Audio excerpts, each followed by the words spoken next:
30 বছৰ পূৰ্বে শাহৰুখ খানেও কৈছিল হৰিণৰ শিকাৰ। সামাজিক মাধ্যমত ভাইৰেল হৈ পৰিছে বিশেষ ভিডিঅ'। দেশৰ লগতে বিদেশতো শাহৰুখ খানৰ আছে বহু অনুৰাগী।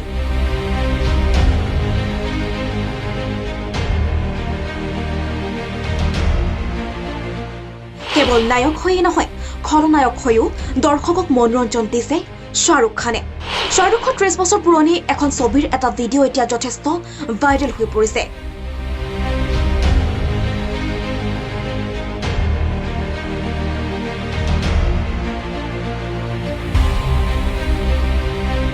দুৰ্দান্ত অভিনয়েৰে বিগত কেইবা দশক ধৰি সকলোৰে হৃদয়ত বাস কৰি আহিছে শাহৰুখ খানে। শাহৰুখৰ ছবিৰ বাবে অনুৰাগীসকলে ব্যাকুলতাৰে অপেক্ষা কৰে। ইয়াৰ উপৰিও ছুপাৰষ্টাৰগৰাকীৰ সৈতে সম্পৰ্কিত বিভিন্ন ঘটনাই প্ৰতিদিনে বাতৰিৰ শিৰোনাম দখল কৰি আহিছে। শাহৰুখক কেৱল এজন নায়ক হিচাপেই নহয়, খলনায়ক হিচাপেও শাহৰুখ খানক দৰ্শকে আঁকোৱালি লৈছে।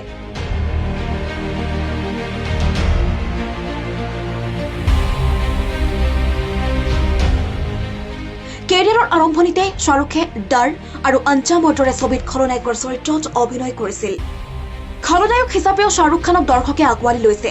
ইয়াৰ মাজতে শাহৰুখ খানৰ ছবি আঞ্জামৰ এটা ক্লিপ ছচিয়েল মিডিয়াত এতিয়া ভাইৰেল হৈ পৰিছে। এই ছবিখন অভিনেতাগৰাকীয়ে তেওঁৰ নেতিবাচক চৰিত্ৰৰে সকলোৰে দৃষ্টি আকৰ্ষণ কৰিছিল।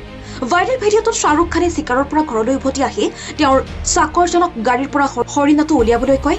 শাহৰুখে তেওঁৰ সংলাপত কয়, হৰি সিং, বাহিৰত গাড়ীখনত এটা হৰিণ আছে, আপোনালোকে ৰান্ধি খাব। ইয়াৰ ঠিক পাছতে ছবিখনত শাহৰুখৰ মাতৃ চৰিত্ৰত অভিনয় কৰাত অভিনেত্ৰীগৰাকীয়ে কয়, বিজয়, নিৰীহ জন্তুবোৰক কিয় হত্যা কৰা? ইয়াৰ উত্তৰ দি কিং খানে কয়, মোৰ ভাল লাগে, বহুত আনন্দ লাভ কৰোঁ। ছচিয়েল মিডিয়া ব্যৱহাৰকাৰীসকলে পোষ্টটোত বিভিন্ন এতিয়া কমেণ্ট কৰা দেখিবলৈ পোৱা গৈছে।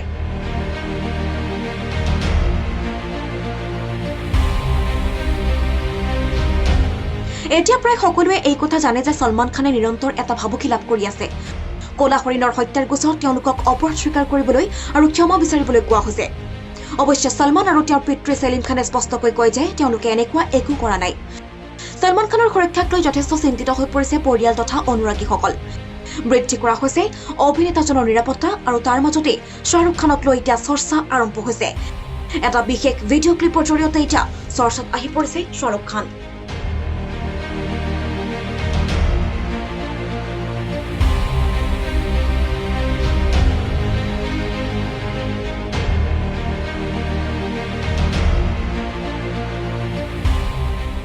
নিউজ ডেস্ক ৰিপোৰ্ট, প্ৰতিদিন লাইভ।